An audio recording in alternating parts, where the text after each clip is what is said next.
Okay, so not much great to report today from the Yankees' 6-1 loss against the Detroit Tigers. They can only muster up 3 hits against Spencer Turnbull and the bullpen. Turnbull went into the sixth, and he was relieved by the bullpen, who shut the Yankees down. The only run on the Yankee side was due to Miguel Cabrera, who grounded into a double play, but drove in an RBI, drove in a run while he did it. And that was the run. Aside from that, was a bunch of base hits and Jonathan Schoop home run from the Detroit side. The Yankees they just look out of it these last 2 games, out of sync.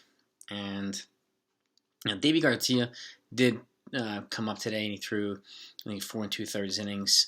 I mean, he got hit a little bit, but fully expected. This is one reason why I say that we can't rely on Deivi Garcia to make up for Corey Kluber, the loss of Kluber, and potentially or someone else. We have to have depth behind him, which is why I've been saying they should get another starter.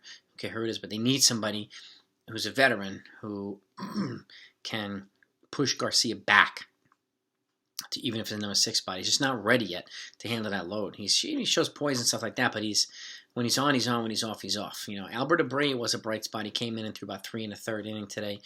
And basically it was just Garcia and Abreu. And Abreu's had control issues. He had a little bit today, but all in all, he was solid. Gave up 1 run, and but threw 3 2/3 relatively solid innings, and that was pretty much the Yankees pitching. And again, the Detroit Tigers, Spencer Turnbull, and another solid game into the Yankees. I mean, he's thrown a no-hitter recently. It's just he's rolling right now. So all a good one for the Yankees, and a messy loss for the Yankees. And hopefully they can get out of this and kind of get back to their winning ways again. They should be beating the Detroit Tigers, who they are much better than. But the Yankees are kind of a decimated team right now too. They have about 13 guys on the DL, or 13 guys who have been on the DL this year, I should say, not at the same time.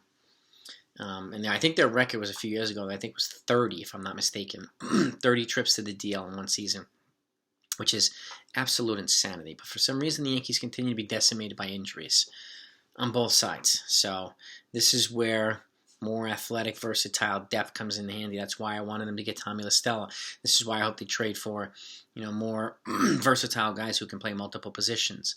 And we have to stop being reliant on home runs as often as we, because certain of them are going back to being reliant on the home run. We can't do that. We need guys to manufacture runs. We need to steal runs. We need to steal bases. We need to bunt guys over. A lot of the small ball. Did you see what the Cubs did to the Pirates the other day? And just on a ground ball. That hustle was. I wish we could see that from the Yankees. I really do. That was amazing. Javier Baez play, but I wish we'd see just out of the box hustle plays like that from the Yankees. It'd be just. I can't remember the last time we have. So it's, Brett Gardner played a solid outfield today, but all in all, the bats are just not in sync at all. Hitters are not hitting, and we need an infusion of youth and hunger into this lineup. Because I don't want it to filter over into the starting rotation either. So, the Yankees need to do something here. I mean, I don't personally understand why they called up Floreal for a game and then sent him back down. I really don't understand that. And I don't understand why Chris Gittens is not up here yet. Both of them should be here. Both of them should be playing. Period. But this is the Yankees' decision. So I get it, the Abreu move, a couple innings of power arm and stuff like that. But why is Ryan Lamar why is he here over Kittens? Why is he here over? I just don't understand some of those moves. They don't make any sense to me. Forget the team, how many options they have left. Who cares, man? The controllable years if we keep them here. I mean, come on. I thought the goal was to win.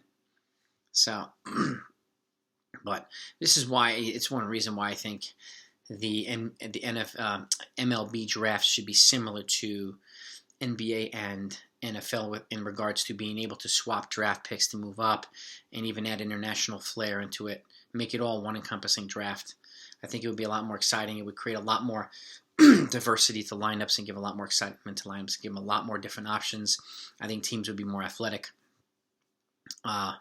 And it would be a little bit of a different style of ball.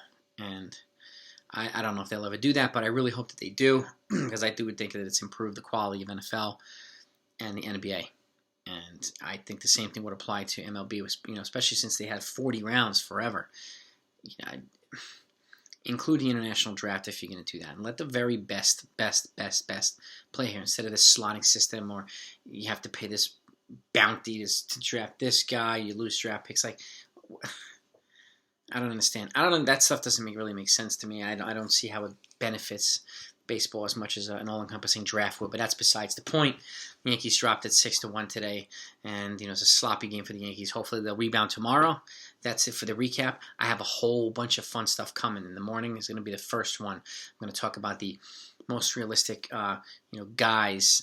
The most appealing guys for the trade deadline in July, and their most realistic or likely destinations.